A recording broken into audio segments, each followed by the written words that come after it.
Hello नमस्कार दोस्तों, मैं आपका फ्रेंड डॉक्टर महेश जोशी आप सभी लोगों का बहुत बहुत स्वागत करता हूं। आज हम बात करेंगे एक बहुत ही कॉम्प्लिकेटेड टॉपिक पर।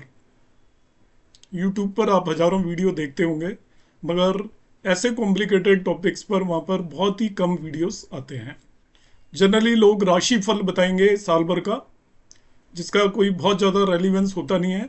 आज मैं आपके सामने लेकर आया हूँ एक थोड़ा सा कॉम्प्लिकेटेड टॉपिक है ये।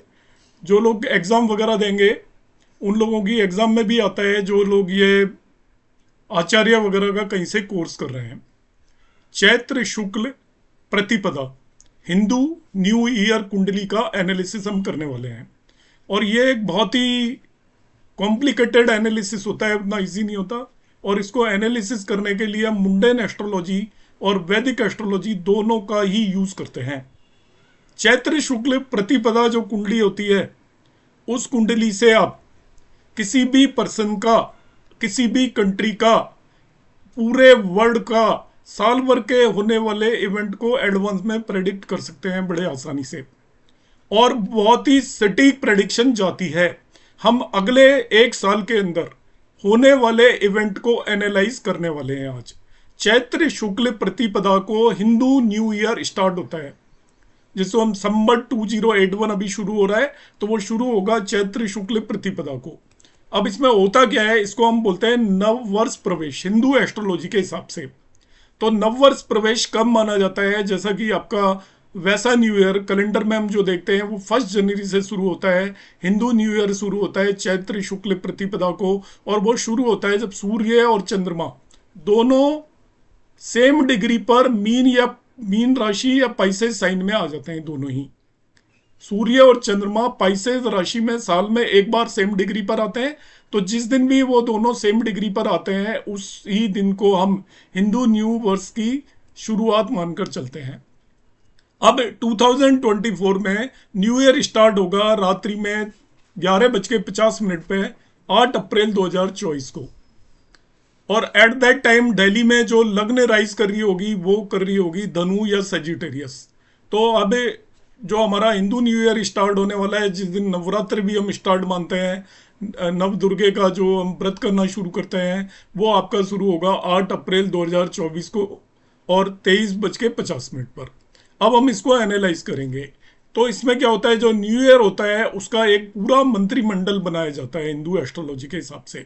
तो मैं पूरे मंत्रिमंडल की यहाँ पर बात नहीं करूंगा। अलग अलग ग्रहों को अलग अलग जिम्मेवारी दी जाती है। कोई ग्रह राजा होता है, कोई ग्रह मंत्री होता है, कोई वर्सेस होता है, कोई धनेश होता है, कोई दुर्गेश होता है। इस तरीके से अलग अलग ग्रह होते हैं। कौन सा ग्रह किस साल में क्या पोर्टफोलियो लेता है, किस पे कौन सी पोस्ट होती है, उसके बेसिस पर साल के हम रिजल्ट को हम देखते हैं। तो 2024 में जो आने वाला है 8 अप्रैल को न्यू ईयर, ईयर लॉर्ड या वर्ष का जो राजा है वो मार्स है। 2081 है ये हिंदू ईयर के हिसाब से, इसको संवत 2081 बोलते हैं। तो जो राजा है वो मार्स है। अब ये क्या करेगा, Mars as a year lord causes ये क्या क्या रिजल्ट आपको देगा। हाई स्पीड विंड, बड़ी तेज हवाएं चलेंगी साल भर में। वहां पर बहुत ज्यादा ड्रास्टिक चेंजेस होंगे वेदर के अंदर, कि कभी बहुत ज्यादा गर्मी पड़ने वाली है, कभी बहुत सर्दी पड़ने वाली है, कभी बहुत बारिश होने वाली है। एयर एक्सीडेंट जो होंगे आपके, जैसे एरोप्लेन वगैरह के एक्सीडेंट बढ़ सकते हैं। इन जनरल भी कंट्री के अंदर एक्सीडेंट बढ़ सकते हैं, कोई रेल दुर्घटनाएं हो सकती हैं बड़ी बड़ी। इसी तरीके से आग फायर से रिलेटेड बड़ी घटनाएं हो सकती हैं इस पूरे साल के अंदर। टेररिस्ट अटैक हो सकते हैं कहीं पर भी, और चारों तरफ एनार्की हो सकती है। ऐसे आंदोलन हो सकते हैं जिसमें कि लोग अपनी गवर्नमेंट की रूल और रेगुलेशंस को तोड़ने की कोशिश करेंगे। बड़ी बड़ी डकैतियां हो सकती हैं। इरेगुलर रेन हो सकती है कि कहीं बहुत ज़्यादा बारिश हो जाएगी और कहीं पे सूखा पड़ जाएगा। Loss of vehicle and domestic animals, लोगों के व्हीकल वगैरह की चोरी होंगी, डोमेस्टिक एनिमल्स की चोरी होंगी, या कोई ऐसी बीमारी आ जाएगी जिससे जो पालतू जानवर हैं उनकी डेथ भी हो सकती है। और पब्लिक गवर्नमेंट की तरफ न्यूट्रल रहेगी, ना ही तो उसके अगेंस्ट रहेगी और ना ही गवर्नमेंट को बहुत फेवर करने वाली है। Mars as a year lord है तो ये आपका कॉज करेगा लूट, ब्लडशेड, एक्सीडेंट इंक्रीज करेंगे। लूट का मतलब चोरी डकैती बढ़ेगी और खून खराबा हो सकता है किसी भी वजह से, कहीं पे दंगे भी भड़क सकते हैं। जो दुर्गेश है राजा वो है शुक्र इस साल का। संमत 2081 का। तो जो दुर्गेश है वो ruler follows the rules and believe in justice. जो राजा होगा कंट्री का वो रूल्स को फॉलो करेगा और न्याय में उसका विश्वास होगा। उसकी तरफ से लोग ऑल अराउंड हैप्पीनेस क्रिएट करने की कोशिश करेगा, पीस करने की कोशिश करेगा। लोग रूलर से खुश होंगे कंट्री के अंदर। 2024 आप देखिएगा बड़ा क्रिटिकल है। इस ईयर में इलेक्शन होंगे, तो जो दुर्गेश का ये रोल है वो इलेक्शन की तरफ इंडिकेट कर रहा है कि रूलर से लोग इन जनरल खुश होंगे, वो न्यूट्रल होंगे, उससे नाराजगी नहीं होगी उसकी तरफ से। तो एक तरीके से हम कह सकते हैं कि रूलर जैसे कंट्री के अंदर तो डेमोक्रेसी है, तो डेमोक्रेसी में यदि उससे लोग खुश हैं, न्यूट्रल हैं, तो उसको बदलने की नहीं सोचेंगे। तो हम एक तरीके की ये प्रेडिक्शन भी यहाँ पर दे सकते हैं कि गवर्नमेंट रिटेन करेगी। ये मैंने आपको चैत्र शुक्ल प्रतिपदा का चार्ट बनाया हुआ है। जब ये ईयर स्टार्ट होगा तो ये चार्ट है, इस चार्ट को भी हम धीरे धीरे करके एनालाइज करेंगे। ये नव वर्ष प्रवेश चार्ट है। इसमें लग्नेश आप देखिए 9 साइन है और इसका लॉर्ड गुरु है जो कि 5वें भाव के अंदर बैठा हुआ है। गुरु is in 5th house. Further आप देखेंगे दूसरे और तीसरे भाव का स्वामी शनि है जो कि तीसरे भाव के अंदर है और वो गुरु को देख रहा है, लग्नेश को देख रहा है। तीसरी दृष्टि से देखिए लग्नेश को देख रहा है। फर्दर 4th हाउस के अंदर चौथे भाव के अंदर 4 प्लैनेट आ गए, सन, मून, वीनस एंड राहु। इसको हम बोलते हैं चतुर्ग्रही योग बन रहा है। ये चतुर्ग्रही योग बन रहा है चौथे भाव के अंदर। सैटर्न और मार्स, शनि और मंगल तीसरे भाव के अंदर है और 5वें भाव के अंदर आपको पता है कि गुरु और मरकरी है, बुध, वो मिलकर गुरु हर्षल योग फॉर्म कर रहे हैं। तो ये तो एक आपका मार्स और सैटर्न का योग यहाँ पर बन रहा है और ये गुरु हर्षल योग है 5वें भाव के अंदर। अब यहाँ पर क्या होगा, जो नॉर्दर्न पार्ट ऑफ इंडिया के अंदर अटैक होने की पॉसिबिलिटी है। ये मार्स और सैटर्न नॉर्दर्न पार्ट को रिप्रेजेंट करते हैं मुंडेन एस्ट्रोलॉजी में। तो नॉर्दर्न पार्ट में जो मार्स और सैटर्न जिस भाव में आ जाते हैं वो युद्ध के कारक भी होते हैं। तो इंडिया के नॉर्दर्न पार्ट में आने वाले साल में अटैक हो सकता है पाकिस्तान या चाइना की तरफ। During the year loss of crop and famine condition होगी पंजाब, हरियाणा और मध्य प्रदेश में। मतलब आपको फसल का नुकसान हो सकता है बाढ़ की वजह से या अकाल की वजह से इन 3 स्टेटों में, पंजाब, हरियाणा और मध्य प्रदेश के अंदर।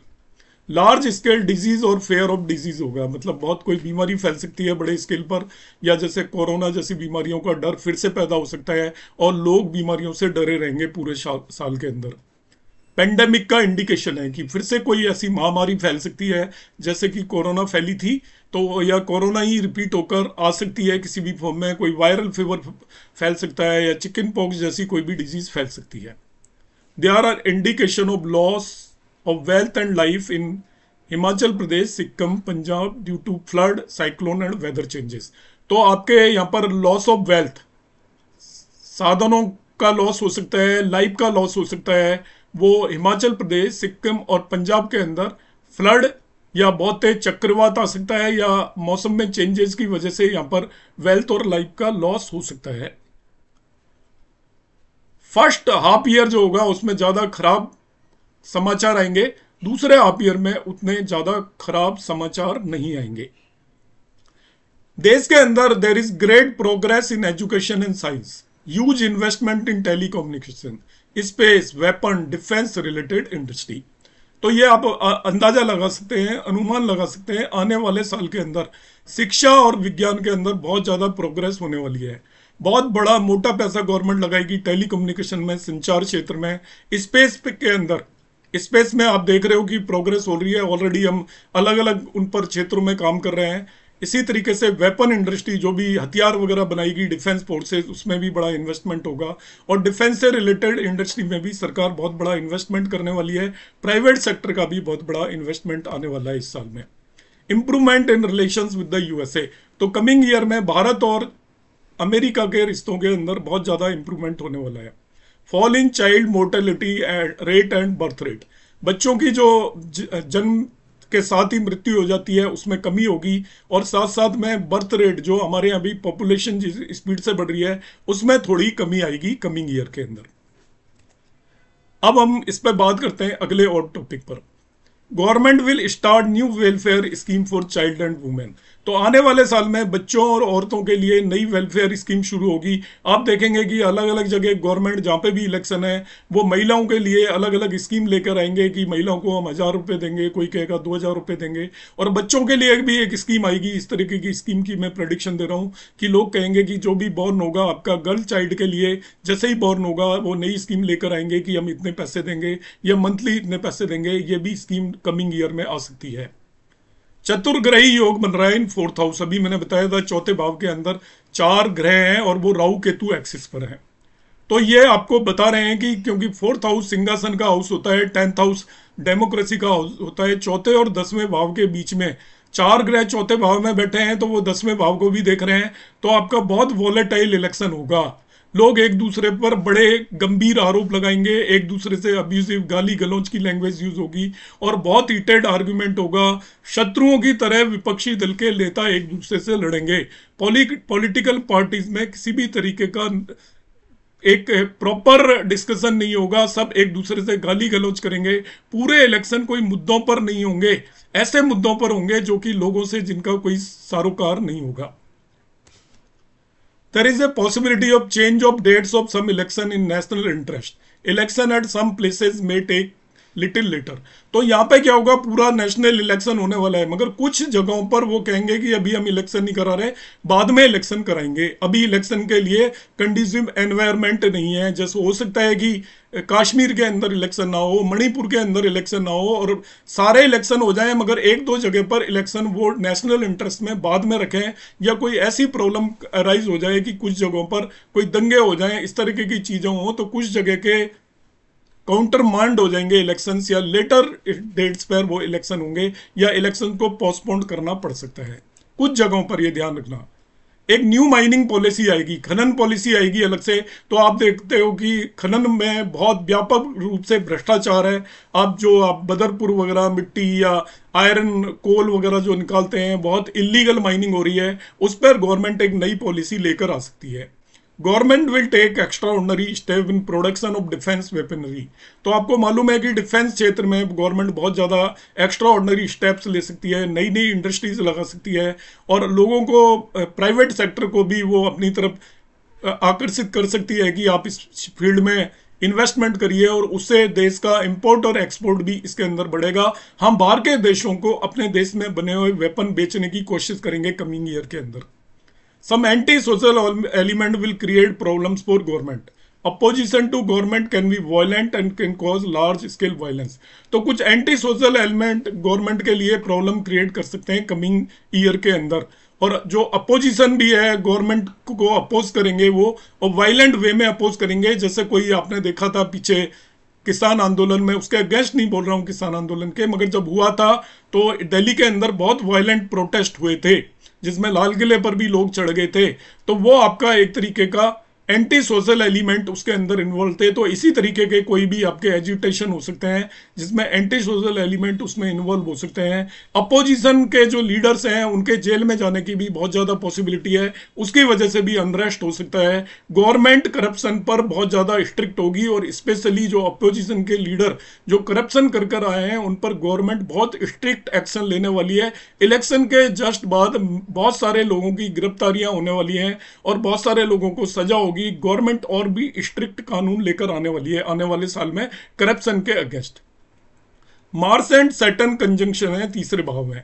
Government will use military for maintaining peace. तो यदि अनरेस्ट होगा तो आप देखोगे कि बहुत जगह पर गवर्नमेंट आर्मी को भी भेज सकती है पीस को मेंटेन करने के लिए। नॉर्थ ईस्ट के कुछ एरियो में अनरेस्ट की पॉसिबिलिटी हो सकती है, बंगाल के एरिया में थोड़ी अनरेस्ट की पॉसिबिलिटी हो सकती है, ज़्यादा चांसेस इन जगहों पर हैं। तो गवर्नमेंट वहाँ पर मिलिट्री की हेल्प भी ले सकती है।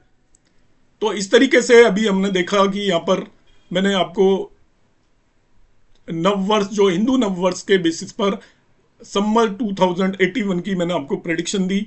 उम्मीद है आपको ये मेरा वीडियो अच्छा लगा होगा। जो लोग एग्जाम देना चाहते हैं वहाँ पर नववर्ष प्रवेश या चित्र पक्ष, जो चित्र शुक्ल प्रतिपदा के चार्ट को एनालिसिस करने के लिए एग्जाम में आता है, वो इससे सीख सकते हैं। बाकी लोग इससे एक ले सकते हैं। और मैं एक चीज़ और बता देता हूँ, यहाँ पर मैं शेयर मार्केट से रिलेटेड ये आपका मेरे प्रेजेंटेशन में बताना भूल गया, मगर शेयर मार्केट यहाँ पर बहुत फ्लक्चुएट करेगा पहले 6 महीनों के अंदर, इसके बाद वो न्यू हाइज पर जाएगा और उसके शेयर मार्केट का मेरा प्रिडिक्शन है कमिंग ईयर में उसके सेंसेक्स के 24,000 से ऊपर जाने के चांसेस है। ये मेरा एक प्रिडिक्शन आप मान के चलिएगा। जो शेयर मार्केट में काम करते हैं वो लॉन्ग टर्म इन्वेस्टमेंट कर सकते हैं, वो आपका निफ्टी खरीद सकते हैं, सेंसेक्स खरीद सकते हैं, जो भी खरीदना चाहें, बैंक निफ्टी भी खरीद सकते हैं। बैंक के शेयर भी सेकंड हाफ में बहुत अच्छा करने वाले हैं। मेटल इस साल बहुत अच्छा करेंगे, फाइनेंशियल इंस्टीट्यूशंस बहुत अच्छा करेंगे, जो भी टूरिज्म से रिलेटेड इंडस्ट्री है वो भी बहुत ज़्यादा अच्छा करने वाली है, पेपर इंडस्ट्री बहुत ज़्यादा अच्छा करने वाली है कमिंग ईयर के अंदर। साथ ही साथ मैं आपको बता देता हूँ होटल इंडस्ट्री में भी बहुत ज़्यादा ग्रोथ होने वाली है। होटल इंडस्ट्री में आप कोई भी शेयर लेंगे, ज़्यादातर शेयर होटल इंडस्ट्री के कमिंग ईयर के अंदर बढ़ेंगे और एंड ऑफ ईयर तक आईटी इंडस्ट्री में इंप्रूवमेंट आना शुरू हो जाएगा, आईटी इंडस्ट्री में जॉब बढ़ना शुरू हो जाएंगे। होपफुली आपको मेरी जानकारी नॉलेजेबल लगी होगी। आपको वीडियो कैसा लगा है? यदि अच्छा लगा है तो आप लाइक और शेयर करना ना भूलें। नमस्कार, धन्यवाद, जय श्री राम।